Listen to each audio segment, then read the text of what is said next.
사랑의 하나님, 날마다 주님과 동행하는 것이, 하나님과 함께하는 것이 은혜이기에 앞으로 주어진 우리의 모든 날에도 주님과 동행하는 삶을 살아가게 하여 주옵소서.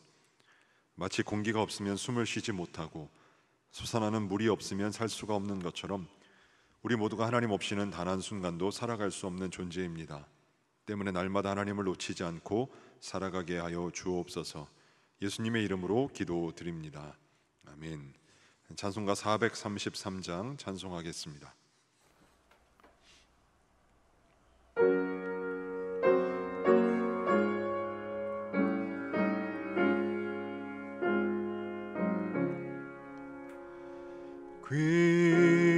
귀하신 주여 날 붙드사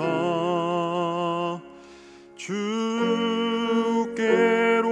날마다 더 가까이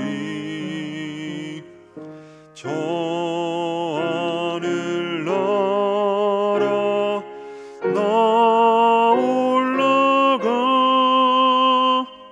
구주의 품 안에 늘 안기어 영생의 복 받기 원합니다. 봉헌할 물건 나 없어도 날마다 주께로 더 가까이 내 죄를 주께 다 고하니 주님의 보혈로 날 씻으사 눈보다 더 이게 하옵소서. 간악한 마귀 날 꾀어도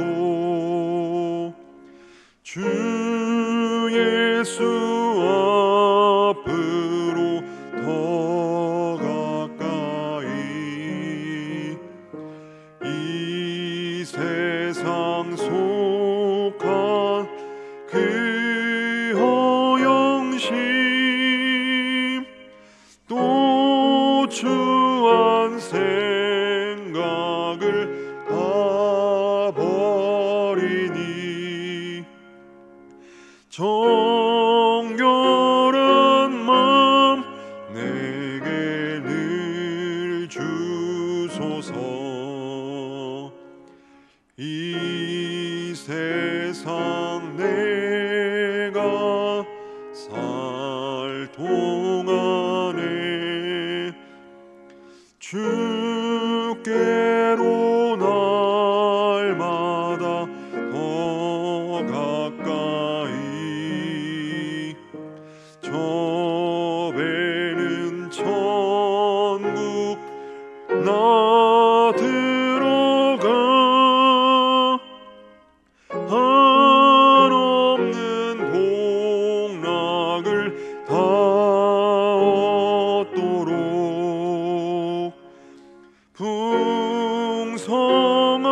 풍성하는 애를 주옵소서.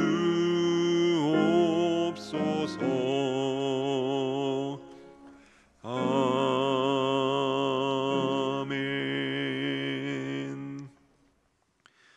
오늘 우리에게 주시는 하나님 말씀은 창세기 19장 1절에서 11절입니다. 구약성경 23면, 생명의 삶은 38에서 39면에 있습니다.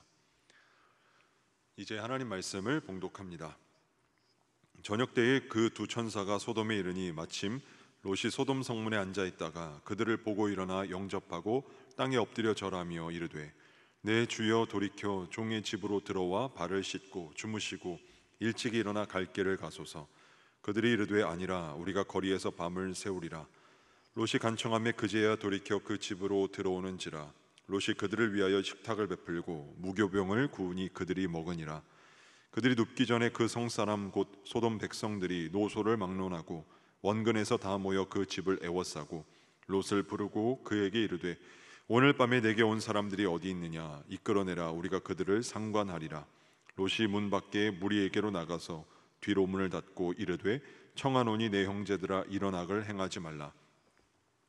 내게 남자를 가까이 하지 아니한 두 딸이 있노라. 청하건대 내가 그들을 너희에게로 이끌어내리니 너희 눈에 좋을 대로 그들에게 행하고 이 사람들은 내 집에 들어왔은즉 이 사람들에게는 아무 일도 저지르지 말라. 그들이 이르되 너는 물러나라. 또 이르되 이 자가 들어와서 거류하면서 우리의 법관이 되려 하는도다. 이제 우리가 그들보다 너를 더 헤아리라 하고 롯을 밀치며 가까이 가서 그 문을 부수려고 하는지라. 그 사람들이 손을 내밀어 롯을 집으로 끌어들이고 문을 닫고 문 밖에 무리를 대소를 막론하고 그 눈을 어둡게 하니 그들이 문을 찾느라고 헤매었더라. 이 말씀은 살아계신 하나님의 말씀입니다. 오늘 이 새벽에도 엎드림 새벽 기도의 자리에 나오신 우리 성도 여러분들을 주님의 이름으로 환영하고 축복합니다. 본문의 롯이 성문에 앉아 있다가 소돔을 방문한 이 두 천사를 보고는 일어나 영접하고 땅에 엎드려 자신의 집으로 갈 것을 제안합니다.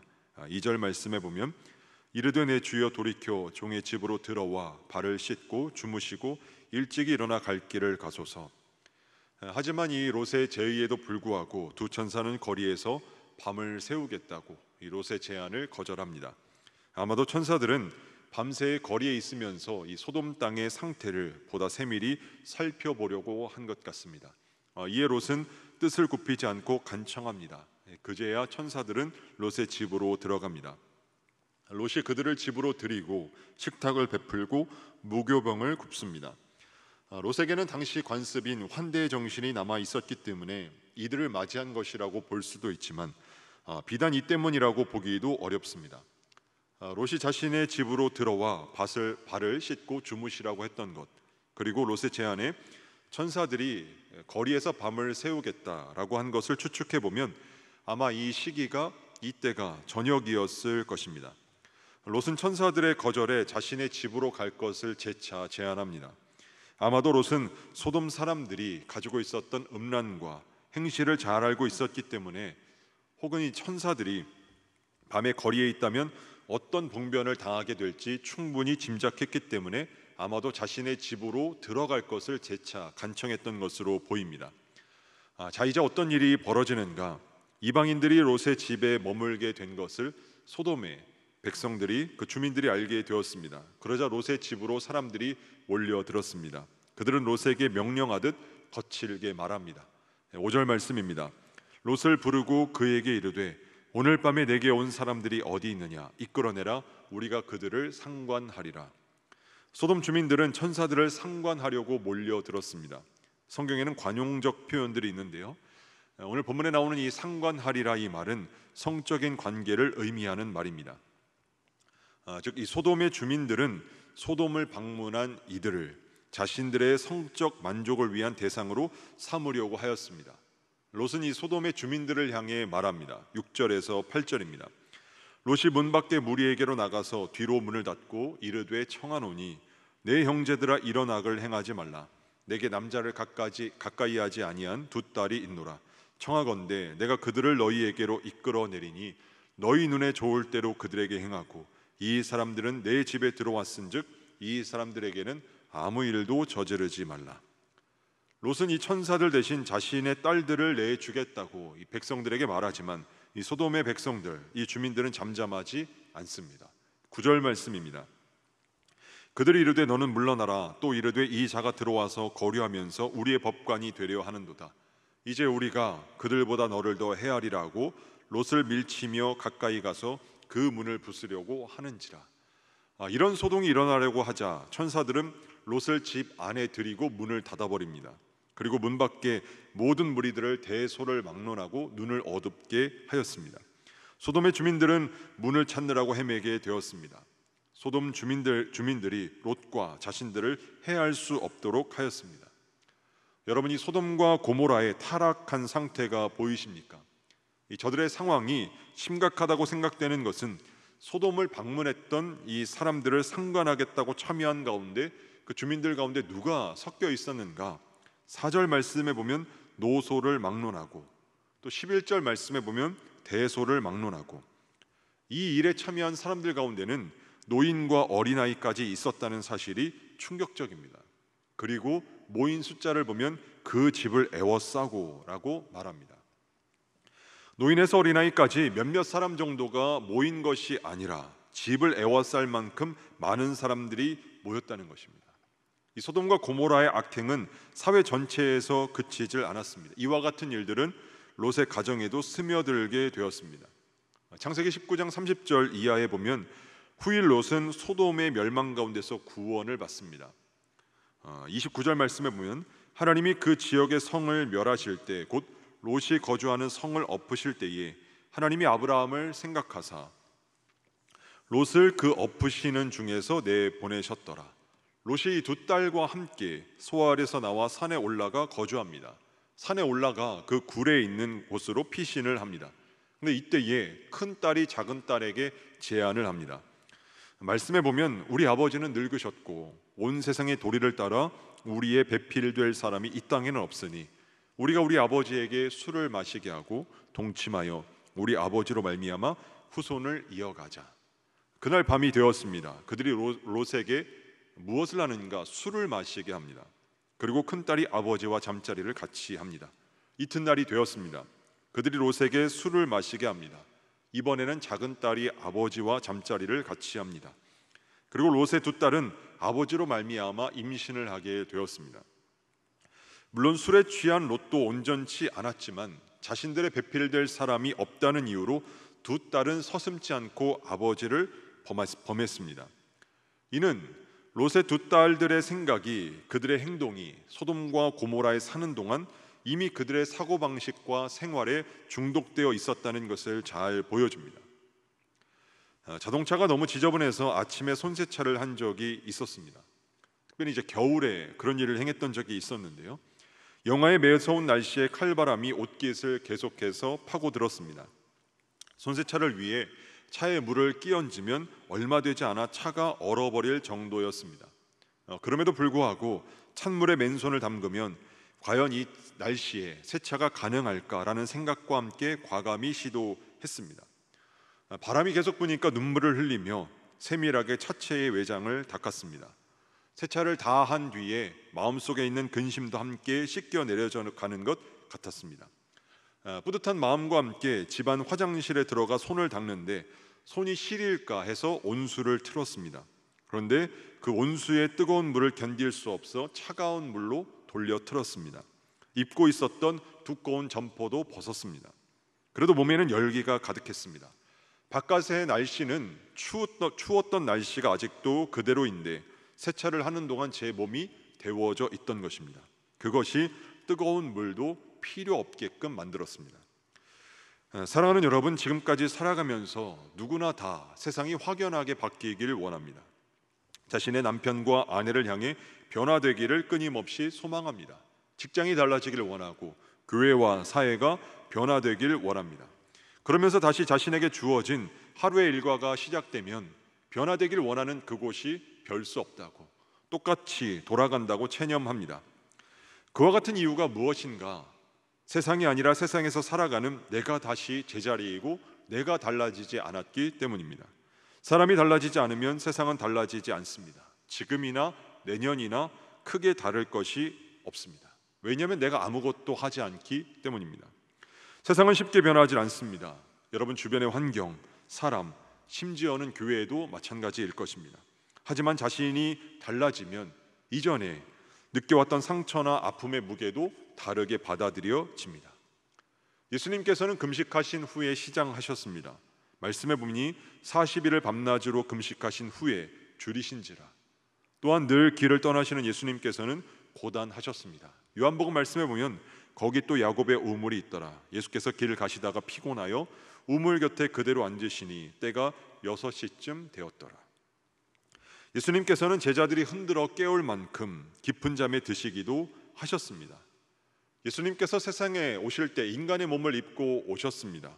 배고파하셨고 피곤해하셨고 깊이 잠이 드시기도 하셨습니다. 예수님께서 감람산에 기도하실 때 힘쓰고 애써 더욱 간절히 기도하시니 땀이 땅에 떨어지는 핏방울같이 되었습니다. 이는 희귀한 상황으로 땀샘에서 땀과 피가 섞여 나온 것입니다. 의학적 용어로 혈안증이라고 합니다. 혈안증이 일어나게 되면 피부가 매우 약해집니다. 엄청난 스트레스 혹은 극도의 과로 상태로 땀샘에 있는 모세혈관들이 파괴될 경우에 피가 땀에 섞여 분비되는 것입니다. 즉 예수께서는 극심한 정신적 혼란을 겪으셨다는 것입니다. 육체적으로도 극도로 연약해져 있으셨을 것입니다. 마가복음 말씀에 보면 말씀하시되 내 마음이 심히 고민하여 죽게 되었으니 너희는 여기 머물러 깨어 있으라 하시고, 예수님께서는 죽게 되신 그 상황 가운데 제자들에게 그분의 속내를 펼쳐 보이셨습니다. 근데 그 내용이 가히 충격적입니다. 마가는 괴로워 죽을 것 같은 격정적인 상태에 놓여 있는 예수님을 보고하고 있습니다. 자신이 지셔야 하는 십자가가 너무 감당하기 어려워 죽음의 고통에서 피하고 싶으셨습니다. 그 상태에서 예수님은 절박하게 기도하십니다. 내 아버지여, 만일 내가 마시지 않고는 이 잔이 내게서 지나갈 수 없거든 아버지의 원대로 되기를 원하나이다. 제자들은 이 시각에 무엇을 하고 있었는가? 자고 있었습니다. 기도하지 못하고 피곤에 겨워 잔 것입니다. 예수님과 함께 생활했던 제자들이 피곤해서 잠이 들었다면 같은 인간의 몸을 지니신 예수님도 피곤하셨을 것입니다. 그럼에도 불구하고 그분은 지금 죽음을 앞둔 채 무엇을 하십니까? 흔들리지 않고 기도하셨습니다. 오히려 유혹과 큰 시험이 다가옴에도 불구하고 태평스레 자고 있던 베드로를 향해 도전하실 정도였습니다. 신앙을 위해 노력하고 대가를 지불하셨습니다. 날씨가 아무리 추워도 온몸이 데워지면 춥게 느껴지질 않습니다. 땀이 나기 시작합니다. 땀으로 옷이 젖게 될 수도 있습니다. 뜨거운 물도 필요 없습니다. 지금 이 시기만 지나면 세상이 더 좋아질 거라고 생각하십니까? 어제와 조금도 달라지지 않는 내 모습으로 생활하면서 취업의 문제라도 해결되면 나아질 것이라고 생각하십니까? 사람이 먼저 변하지 않고서는 결코 이 세상이 바뀌질 않습니다. 내가 변하지 않고서는 결코 좋은 세상이 도래할 수 없습니다. 이것이 오늘날의 숙제입니다. 변화시켜야 할 대상은 세상이 아니라 나 자신입니다. 자신이 달라져야 혼란스럽고 참기 힘든 상황도 받아들이며 그 안에서 평화로울 수 있습니다. 부부싸움이 잦고 가정불화가 심한 부부가 새 집으로 이사를 한다고 해도 이사를 하는 만큼 마음을 새롭게 하고 행복하게 잘 살아야겠다는 다짐을 한다고 해도 이전과 다름없는 삶이 펼쳐지게 될 것입니다. 가구 배치를 바꾼다고 해도 소용이 없습니다. 다시금 행복하게 살자고 다짐했던 마음도 서서히 사라져갈 것입니다. 이유가 무엇입니까? 집도 바꾸고 가구도 바꾸고 분위기도 모두 새 것으로 바뀌었지만, 집안에 있는 모든 것들은 다 바꾸었지만 집안에 살고 있는 사람이 바뀌지 않았기 때문입니다. 이사를 하거나 집을 바꾼다고 해결될 문제가 아닙니다. 필기도구를 바꾼다고 글씨체가 달라지질 않습니다. 신발을 새롭게 바꾸어 신는다고 걸음걸이가 고쳐지지 않습니다. 옷을 새롭게 마련해서 입는다 하더라도 기분은 전환될지 모르지만 인격은 달라지질 않습니다. 환경만 바꾼다고 무작정 시간이 흐른다고 문제가 해결되지 않습니다. 형식을 바꾼다고 근본이 달라지지 않았기 때문입니다. 가장 핵심은 환경을 만든 사람입니다. 한 사람만 노력해도 세상은 변하게 될 것입니다. 사람은 한 방에 모든 것을 끝내기 좋아합니다.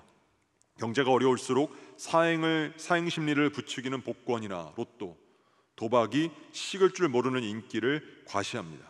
곳곳에서 1등 당첨자가 나오자 한 방의 인생 역전을 노리는 설렘으로 찾는 것입니다. 하지만 하나님의 방법으로 시야를 분별하는 것이 필요합니다. 그리스도의 사람은 한 방에 양육되질 않습니다. 열매는 하루아침에 그냥 맺히지 않습니다. 아무 나무에나 맺히는 것도 아닙니다. 시들거나 말라버린 나무에는 열매가 맺히질 않습니다. 과정이 필요합니다. 시간이 걸립니다. 오늘보다 내일이 나을 것이라고 생각하면 오산입니다. 지금 당장 하지 않는다면 그것은 아무것도 의미가 없습니다. 하루하루 작다고 여기는 순간에 말씀에 의지하는 삶을 살아갈 때 그와 같은 훈련과 노력으로 말미암아 어느새 말씀대로 살아가고 있는 자신의 모습을 볼 수 있게 될 것입니다. 소돔과 고모라는 패악한 땅이었습니다. 그 안에서 살아가고 있던 롯과 그의 딸들이 말씀 안에 사는 삶을 살았더라면, 그 땅에 선한 영향력을 끼치며 살았더라면 그 땅은 하나님께서 원하시는 땅으로 변화될 수 있었을지도 모르겠습니다. 근데 그들이 들어가 살 때 그 땅의 패역한 부분들을 변화시키지를 못했습니다. 오히려 흡수되었고 물들며 살아가는 삶을 살게 되었습니다. 바라기는 저와 여러분이 살아가는 삶 가운데 놓여져 있는 모든 현실이 어렵고 불편하고 힘든 상황 가운데 놓여 있다 하더라도 그 안에 물드는 삶이 아니라 그것을 오히려 변화시키며 말씀 가운데 살아가는 귀한 삶으로 말미암아 우리가 살아가는 가정과 사회, 또 교회가 변화되는 귀한 역사를 눈으로 목격하며 살아가는 우리 모두가 되실 수 있기를 주님의 이름으로 축복합니다. 기도하겠습니다. 한 사람을 통해 변화되길 원하신 하나님, 가정을 위해서, 교회를 위해서, 사회를 위해서 깨어있는 한 사람이 있을 때, 생명이 있는 한 사람이 있을 때 거기에서 소망을 발견합니다. 생명이 있는 겨자씨 한 알이 싹을 틔우고 가지를 들이우며 나무가 되어 많은 새들이 깃들이는 것처럼 한 사람을 통해 우리의 가정이 살아나고 교회가 회복되며 사회가 건강해지는 은혜를 누리게 하옵소서. 원로 목사님을 기억하사 밟으시는 땅마다 은혜의 강물이 흐르게 하옵소서. 호요한 담임 목사님을 통해 메마른 영혼을 적시고 채우는 말씀이 선포되게 하옵소서. 교단 총회 섬김을 통해 총회 산하 모든 교회가 한 발 더 나아가 하나님의 거룩한 뜻을 이루는 데 쓰임받게 하옵소서. 창립 60주년을 맞이하는 귀한 교회를 축복하시고 하나님 나라의 기쁜 소식을 세상에 전하는 온전한 교회로 세워지게 하옵소서. 이 새벽에도 온라인으로 귀한 헌금을 드린 손길이 있습니다. 모든 손길을 축복하시고 이 예물이 주님의 마음이 향하는 곳으로 흘러가게 하옵소서. 어려움 중에 있는 이들에게 하나님의 사랑이 전해지게 하시고 복음을 듣지 못한 이들에게 하나님의 나라가 선포되는 데 쓰이는 귀한 예물 되게 하옵소서. 이 새벽에도 각자가 가지고 나온 기도의 제목이 있습니다. 모든 기도의 제목들마다 하나님의 뜻을 구하게 하여 주시옵시고 그 모든 기도가 주님의 뜻을 이 땅에 이루는 데 쓰임받는 거룩하고 복된 기도의 소리 되게 하여 주시옵소서. 예수님의 이름으로 기도드립니다. 아멘. 하늘에 계신 우리 아버지, 아버지의 이름을 거룩하게 하시며 아버지의 나라가 오게 하시며 아버지의 뜻이 하늘에서와 같이 땅에서도 이루어지게 하소서. 오늘 우리에게 일용할 양식을 주시고 우리가 우리에게 잘못한 사람을 용서하여 준 것 같이 우리 죄를 용서하여 주시고 우리를 시험에 빠지지 않게 하시고 악에서 구하소서. 나라와 권능과 영광이 영원히 아버지의 것입니다. 아멘. 우리 지금 기도하실 때 나라와 민족과 교회를 위해 그리고 말씀을 놓고 계속해서 기도의 자리로 나아가겠습니다.